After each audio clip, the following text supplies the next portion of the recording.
अस्सलामुअलैकुम, कैसे हैं आप सब लोग। उम्मीद करती हूँ आप सब लोग ठीक होंगे, खैरियत से होंगे। आज मैं आपको एक न्यू रेसिपी सिखाऊंगी। आज मैं आपको गाजर का हलवा बनाना सिखाऊंगी, जो कि बहुत ही लजीज बनता है, बहुत ही ज़्यादा डिलीशियस बनता है। फाइनल लुक आप लोगों के सामने, माशाल्लाह बहुत ही ज़बरदस्त, बहुत ही ज़्यादा अमेजिंग। तो आप लोगों ने ये ज़रूर ट्राई करना है और मुझे अपना फीडबैक ज़रूर देना है कि आप लोगों को मेरी ये रेसिपी कैसी लगी। तो चलिए बनाना स्टार्ट करते हैं। अस्सलाम वालेकुम, कैसे हैं आप सब लोग। उम्मीद करती हूँ आप सब लोग ठीक होंगे, खैरियत से होंगे। आज मैं आपको गाजर का हलवा बनाना सिखाऊंगी। उसके लिए मैंने 4 किलो गाजर ले ली और इनको मैंने ऊपर से छील लिया है। बहुत अच्छी तरह से इनको छील लिया है और अच्छी तरह से इनको मैंने वॉश कर दिया है। तकरीबन 4 किलो तक गाजरें हैं, तो मैंने इनको अच्छी तरह से वॉश भी कर दी है। आप लोग देख सकते हैं, बहुत ही ज़बरदस्त। अब इनको हम लोग कद्दूकश करेंगे। दूसरी तरफ जो है, मैंने तकरीबन 3 किलो तक दूध चढ़ा दिया और 4 से 5 अदद इसमें इलायचियाँ डाल दी हैं। ठीक है, दूध में बॉयल आने तक वेट करते हैं, जब तक हम अपनी गाजरों को कद्दूकश कर लेते हैं। गाजरों को मैंने कद्दूकश कर दिया है। अब मैंने इसमें डाल दिया, आप लोग देख सकते हैं। थोड़ी देर इसको पकने देंगे, तकरीबन गाजरों को आधा घंटा पकने देंगे। उसके बाद नेक्स्ट स्टेप करते हैं।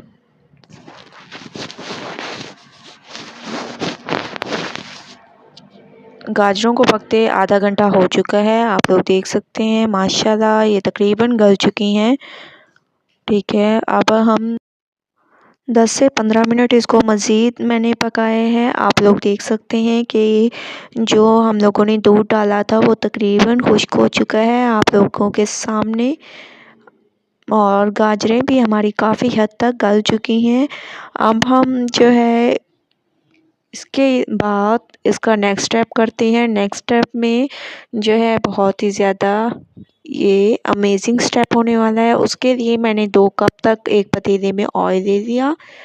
ठीक है, 2 कप तक आप लोगों ने ऑयल लेना है और 4 से इसमें इलायचियाँ आप लोगों ने डालनी है। इलायचियों की खुशबू बहुत ही ज़बरदस्त होती है, तो आप इसको बढ़ा भी सकते हैं, लेकिन मैं 4 से 5 अदद इलायची इसमें ऐड करूँगी।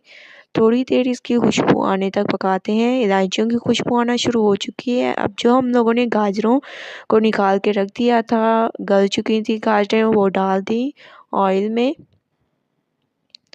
ठीक है, अच्छी तरह से इसकी मिक्सिंग करेंगे। बहुत अच्छी तरह से मिक्सिंग होनी चाहिए, तभी आपका गाजर का हलवा ज़बरदस्त बनेगा, बहुत ही आला बनेगा। तो आप लोगों ने इस रेसिपी को फॉलो करना है और मुझे अपना फीडबैक ज़रूर दीजिएगा।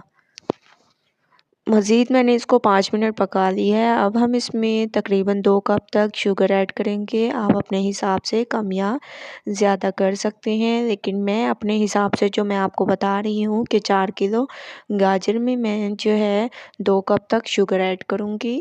आप लोग अपने हिसाब से कर सकते हैं। तो 2 मिनट शुगर को मेल्ट होने देंगे, उसके बाद फिर हम लोग नेक्स्ट स्टेप करेंगे। तो शुगर को मेल्ट होने देते हैं तकरीबन 2 मिनट। मैं ऐसे ही चम्मच चलाती रहूँगी और शुगर हमारी जो है मेल्ट हो जाएगी। बहुत ही ज़बरदस्त, आप लोग यकीन माने, बहुत ही ज़बरदस्त इसकी खुशबू आ रही है। तो शुगर हमारी मेल्ट हो चुकी है। अब हम इसमें कुछ ड्राई फ्रूट डाल देंगे, इससे खूबसूरती आएगी। बहुत ही ज़बरदस्त इसकी खूबसूरती आती है ड्राई फ्रूट्स की। आप लोगों ने ज़रूर इसको डालना है। ड्राई फ्रूट जो है आप लोग जितने डालेंगे उतनी ही ज़बरदस्त इसकी खूबसूरती आएगी। तो मैंने ड्राई फ्रूट डाल दिए हैं और अच्छी तरह से इसकी मिक्सिंग करेंगे। और आपको मैं हमेशा से कहती हूँ कि आप लोग मिक्सिंग बहुत अच्छी किया करें, इससे बहुत ही ज़बरदस्त खुशबू आती है, जायका आता है। अब हम इसमें डाल देंगे खोया। ठीक है, तकरीबन 3 पाव तक मैंने खोया ले लिया, वो डाल देंगे। आप लोग अगर कम डालना चाहें तो डाल सकते हैं, कम या ज़्यादा आप अपने हिसाब से कर सकते हैं। तो हम लोग खोए को भी इसमें मेल्ट कर देंगे थोड़ा सा। ठीक है। बहुत ही ज़बरदस्त और बहुत ही आला हमारा ये गाजर का हलवा तैयार हो जाएगा। तकरीबन 15 मिनट तक मैं इसको मज़ीद पकने दूँगी ताकि इसकी जो है जो भी इसमें कसर होगी वो ख़त्म हो जाएगी। तो मज़ीद 15 मिनट इसको पकने देंगे। उसके बाद फिर मैं आपको इसकी फ़ाइनल लुक दिखाऊँगी। तो 15 मिनट मज़ीद वेट करते हैं, उसके बाद हम फ़ाइनल लुक पे आएंगे। ठीक है। तकरीबन 15 मिनट मैंने मज़ीद इसको पका लिए है। जो इसमें मतलब दूध था या गाजरों ने पानी छोड़ा था वो खुश्क हो चुका है आप लोगों के सामने। अब मैं आप लोगों को इसको डिश आउट करके दिखाती हूँ। तो आप लोग देख सकते हैं माशाल्लाह से हमारा जो है गाजर का हलवा बिल्कुल तैयार हो चुका है आप लोगों के सामने। आप लोग बताइएगा कि आप लोगों को मेरी ये रेसिपी कैसी लगी। अगर अच्छी लगे तो लाइक करें, मेरे चैनल को सब्सक्राइब करें और अच्छे अच्छे कमेंट करें। इंशाल्लाह कल न्यू रेसिपी के साथ हाजिर होंगी। तब तक के लिए अल्लाह हाफिज़।